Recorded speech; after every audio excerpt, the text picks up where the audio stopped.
Shalom aleihim saudara-saudara yang dikasihi Tuhan Yesus Kristus. Salam sejahtera buat saudara semua dimanapun saudara berada. Damai sejahtera kiranya melimpahi saudara-saudara. Firman Tuhan dalam Yohanes 12 ayat yang ke-23 sampai dengan 26. Tetapi Yesus menjawab mereka, katanya, telah tiba saatnya Anak Manusia dimuliakan.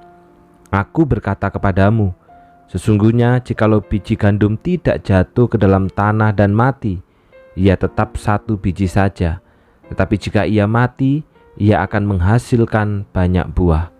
Barang siapa mencintai nyawanya, ia akan kehilangan nyawanya. Tetapi barang siapa tidak mencintai nyawanya di dunia ini, ia akan memeliharanya untuk hidup yang kekal. Barang siapa melayani aku, ia harus mengikut aku, dan di mana aku berada, di situ pun pelayanku akan berada. Barang siapa melayani aku, ia akan dihormati Bapa. Seorang pemadam kebakaran seringkali harus mempertaruhkan nyawa saat menghadapi kobaran api demi menyelamatkan nyawa orang lain.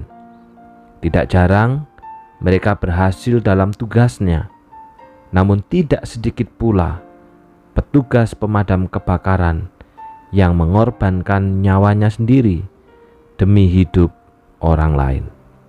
Saudara, sambutan orang banyak yang luar biasa terhadap Tuhan Yesus membuat beberapa orang Yunani yang menuju Yerusalem ingin bertemu Dia. Mengapa mereka ingin bertemu Tuhan Yesus?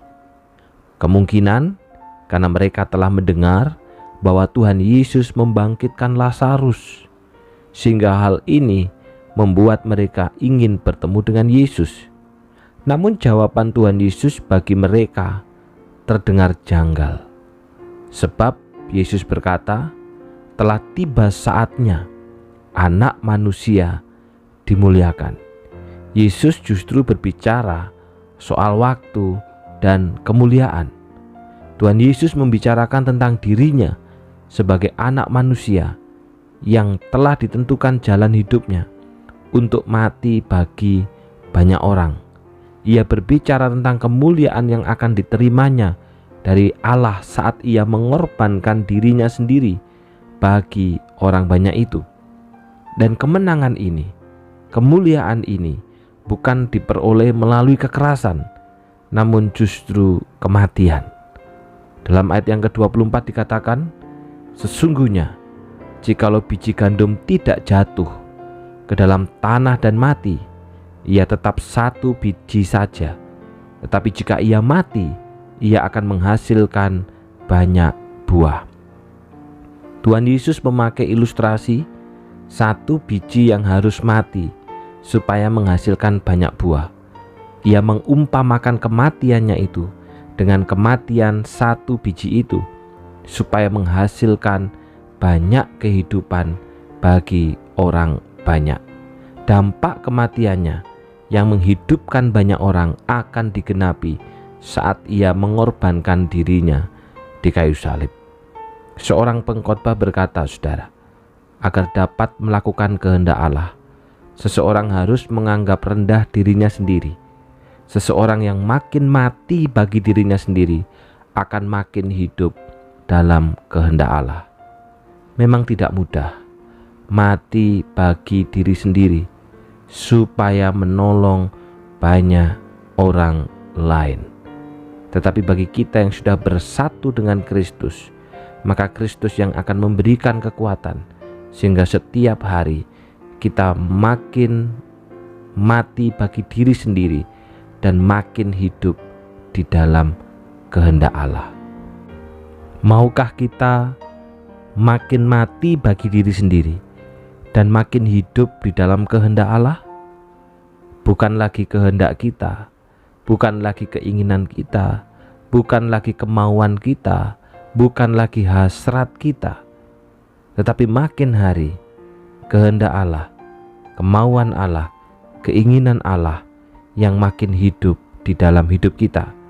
Sebaliknya keinginan kita, kemauan kita, hasrat kita yang makin kita matikan. Maukah kita? Mari kita berdoa. Bapa yang di surga, kami bersyukur Tuhan, karena hari ini firman-Mu mengingatkan kami agar kami melakukan kehendak Allah dengan menganggap rendah diri sendiri, dengan makin mati bagi diri sendiri, sehingga kami makin hidup di dalam kehendak Allah.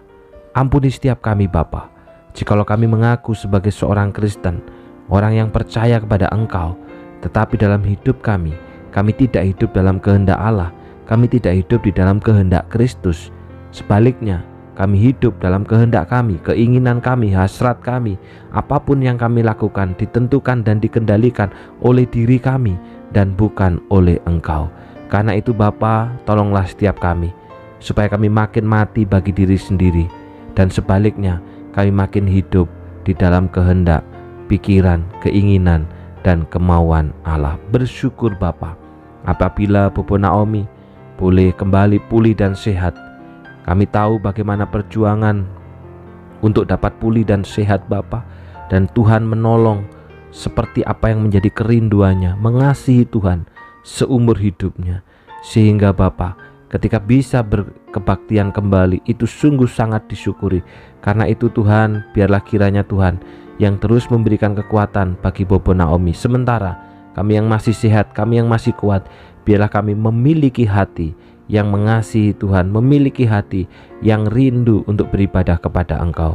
Tidak lupa juga berdoa untuk saudara-saudara kami, untuk Bapak Basar Subagio, untuk Ibu Leli Susanti, untuk Ibu Sukatmin, untuk Bapak Reki Kusdiarto, untuk Bobotong Siuyin, untuk Koroni, juga untuk saudara-saudara kami yang lain yang dalam keadaan lemah, yang dalam keadaan kurang sehat, untuk Ai Iing, untuk Sukjuan. Hamba-Mu berdoa kiranya Tuhan memberikan kekuatan di dalam iman, sehingga di tengah-tengah segala persoalan dan pergumulan yang dihadapi tetap ingin hidup di dalam kehendak Tuhan, kemauan Tuhan, dan hati Tuhan.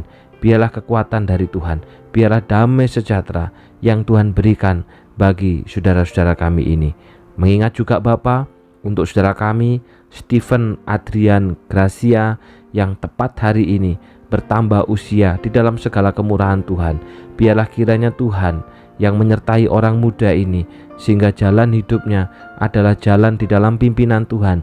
Bahkan segala sesuatu yang akan dikerjakan ke depan, kiranya Allah yang menyertai, dan kami percaya masa depannya sudah ada di dalam tangan kebaikan Tuhan.